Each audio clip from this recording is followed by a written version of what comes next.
Hello students, so now we are going to start our new video on a science our environment. Our environment की अगर मैं बात करूँ तो जो सराउंडिंग आपके नियर बाई में है, जहाँ आप रहते हो उसके चारों तरफ जो वातावरण है, जो जहाँ आप रहते हो प्लेस वी लिव, तो वो कैसा है, अच्छा है, रहने के लिए क्लीन है उस जगह पर, या आपकी जगह वहाँ पर काफ़ी गंदगी रहती है, तो वो सारी क्या है वो आपके इन्वायरमेंट में कवर होता है। तो आज हम एनवायरनमेंट के ऊपर पढ़ेंगे कि एनवायरनमेंट होता क्या है, उसके क्या कंपोनेंट्स हैं, टाइप्स ऑफ पोल्यूशंस क्या क्या होते हैं और कैसे हम एनवायरनमेंट को साफ स्वच्छ और केयर कर सकते हैं। ठीक है, तो देखिए एक यहाँ पर एक स्टोरी टाइप की तो नहीं कह सकता, लेकिन एक ऐसा कंटेंट दे रखा है शॉर्ट नोट, तो मैं उसे सुनाता हूँ। देखिए एक अनिंदिता एक बच्ची है जिसके वो अपने ग्रैंडफादर के फार्म हाउस पर जाती है। ठीक है, फार्म हाउस पर जाती है और वो ये देखती है कि वहाँ पर बड़ी ही ठंडी हवा और फ्रेश एयर है, वहाँ पर काफी पेड़ पौधे भी लगे हुए हैं, खेलने की जगह भी है, भागने दौड़ने की। छुट्टियों में जाती है, छुट्टियों से वो अपने लौटती है और अपने इस चीजों के बारे में, अपने एक्सपीरियंस के बारे में अपने क्लासमेट के साथ शेयर करती है, अपनी क्लास के दोस्तों के साथ। तो जब वो शेयर करती है तो वो धीरे धीरे जो बात है ना वो उसके टीचरों तक पहुंच जाती है। टीचर फिर अपने क्लास में आते हैं, फिर वो एनवायरनमेंट के ऊपर उसे ब्रीफ डिस्क्रिप्शन देते हैं और यानी कि उसे समझाते हैं। तो बताते हैं टीचर फिर उन्हें उनके के जो जो एनवायरनमेंट होता है वो आपकी जो सराउंडिंग है, यानी कि आप जहाँ पर हो अभी रहते हो उसके आसपास का जो माहौल है या जो जगह है वो कैसी है, उसमें जो डिफरेंट थिंग्स से बनी होती है, यानी कि उसमें लिविंग थिंग्स भी होते हैं और नॉन लिविंग कंपोनेंट्स भी होते हैं आपके एनवायरनमेंट। तो देखिए लिविंग थिंग कंपोनेंट्स कौन से हो गए, जिसमें देखिए ह्यूमन बींग्स भी मिलेंगे आपको, पड़ोसी वगैरह भी मिलते हैं, कुछ लोग भी आते हैं, बर्ड्स भी होती है, एनिमल्स भी होते हैं, प्लांट्स भी होते हैं। ठीक है, नॉन लिविंग थिंग्स की बात करो तो जैसे एयर, वाटर, लैंड, ठीक है, आपकी कार, ये सब चीजें भी आपके आसपास मिल जाती हैं। फिर जो टीचर थी आनंदिता की, उन्होंने क्या करा, बोर्ड पर उसको डायग्राम के थ्रू और अच्छे समझाया, जो कि आपकी स्क्रीन पर खुल रहा है। देखिए एनवायरनमेंट है वो दो पार्ट में डिवाइड कर दिया, living component, non living component. Living में देखिए पीपल्स, एनिमल, प्लांट ये आ गए, नॉन लिविंग में एयर, वाटर और लैंड आ गए। ठीक है, आई होप यहाँ पे एनवायरनमेंट आपको समझ में आया। अब बात करते हैं type of a pollution and a care for the environment. तो पहले जानते हैं पोल्यूशन होता क्या है। The contaminate of air, water and land by a harmful substance, यानी कि एक एयर में या फिर वाटर में या लैंड में कुछ ऐसे कंपोनेंट्स मिला दिए जाएं जिसके द्वारा वो एक हार्मफुल बन जाए, यानी कि वो सेफ ना रहे, उसे कहते हैं पोल्यूशन। और जो चीज उसमें मिलाई जाती है उसे कहते हैं पोल्यूटेंट। ठीक है, तो अब देखते हैं टाइप ऑफ पोल्यूशन क्या होते हैं। टाइप ऑफ पोल्यूशन आपको चार तरीके से बोले जाते हैं, इसका नाम है एयर, वाटर, लैंड और नॉइज पोल्यूशन। ठीक है, उन्हीं के बारे में डिटेल में पढ़ते हैं। तो सबसे पहले है आपका एयर पोल्यूशन। तो देखिए हार्मफुल सब्सटेंस, कुछ ऐसे खतरनाक सब्सटेंस, गैसेस ऐसे जो खतरनाक होती हैं, और डस्ट होता है, स्मोक है व्हीकल्स का, ये सारी फैक्ट्री का जो स्मोक है, वो सारे जब एयर में चले जाते हैं तो वहां पर कॉज होता है क्या, एयर पोल्यूशन, जो कि हमारे प्लांट, एनिमल और ह्यूमन बींग्स को भी इफेक्ट करता है।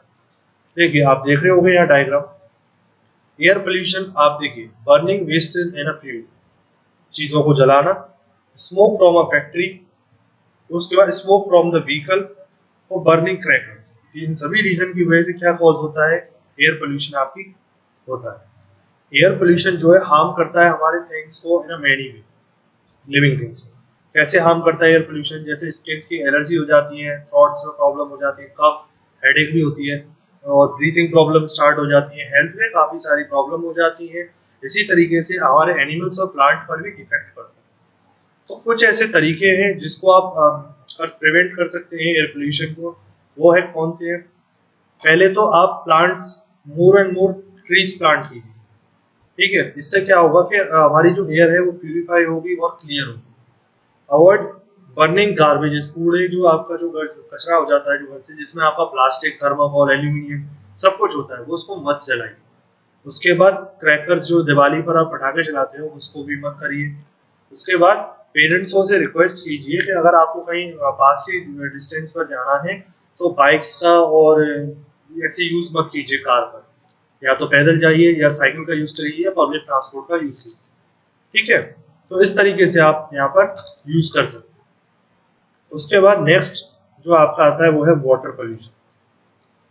ये क्या है, अब मैंने आपको बताया था कि कोई चीज किसी के अंदर ऐड करी जाती है, हार्मफुल चीजें जब ऐड होती हैं तो वहां पर पोल्यूशन बनता है।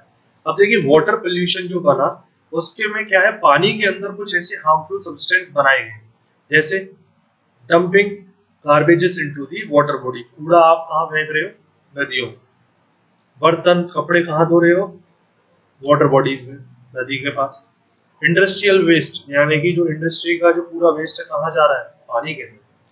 तो इससे आपको क्या देख रहे हो यहाँ पे, ड्रिंकिंग जो वाटर है वो आपका यहाँ पर कॉज होता है, और हमें कुछ जो बीमारियां हैं वो बनती हैं, जैसे डायरिया है, जॉन्डिस है, इस तरीके की बीमारियां हमें बनती हैं।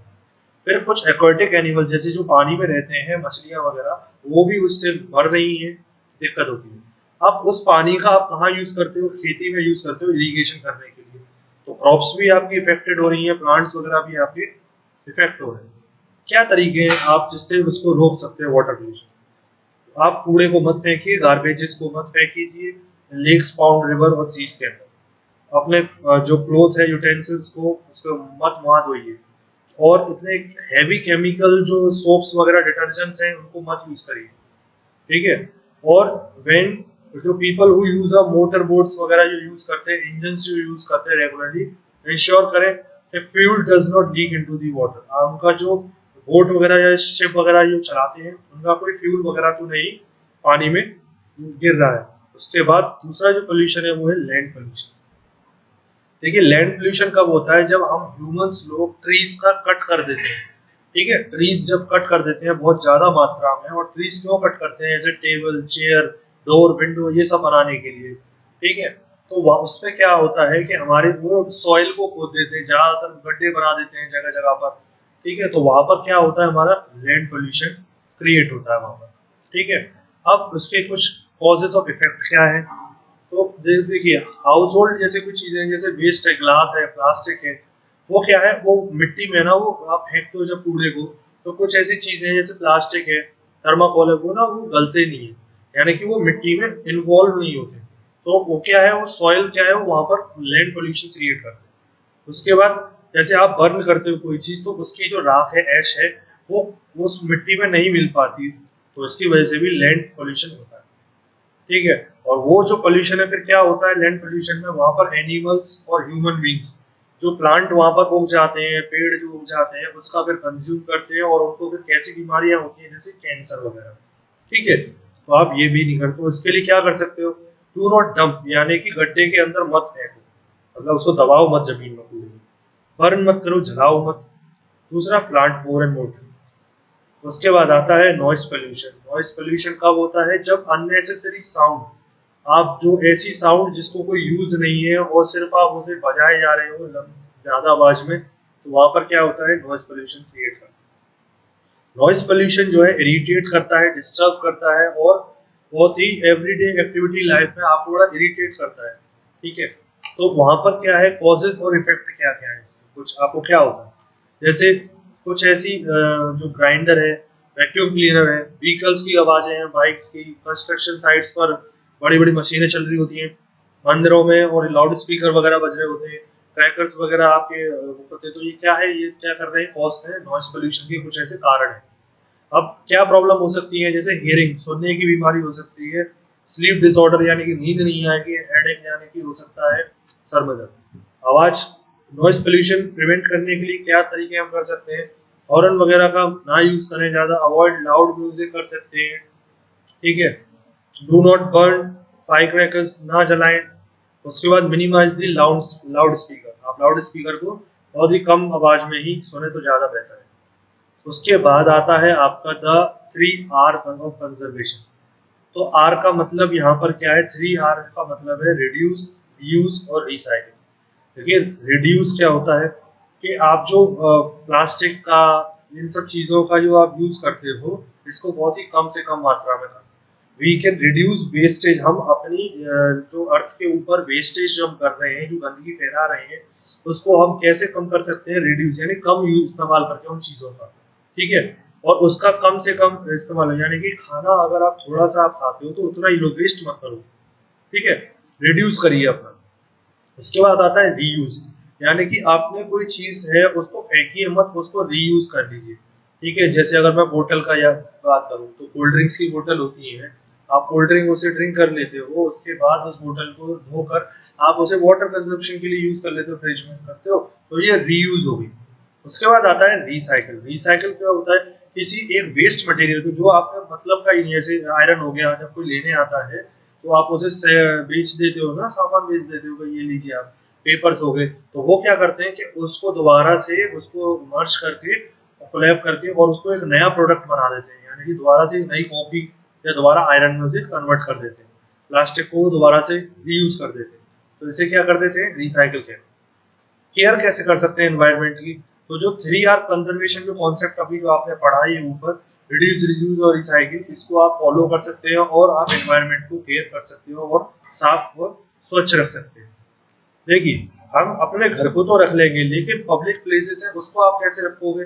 जैसे पब्लिक प्लेस कहूँ तो जैसे पार्क है, रोड है, मार्केट है, बस स्टैंड है, इनको भी आप ही को साफ रखना है। वहां जाके ये नहीं कहोगे कि ये गवर्नमेंट का है या ये इसकी ड्यूटी है।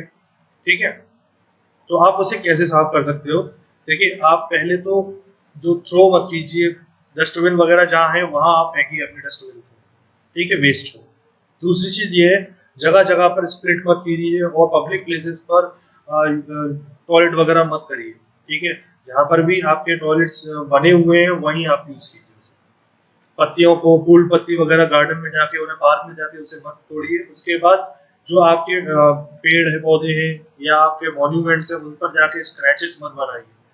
एंजॉय कीजिए एनवायरनमेंट को और फील करिए और अपने आसपास के माहौल को साफ और स्वच्छ बनाइए और दूसरे लोगों को भी इस चीज की प्रेरणा दीजिए कि आगे वो उसका भी फॉलो करें। आई होप आपको चैप्टर अच्छा लगा होगा।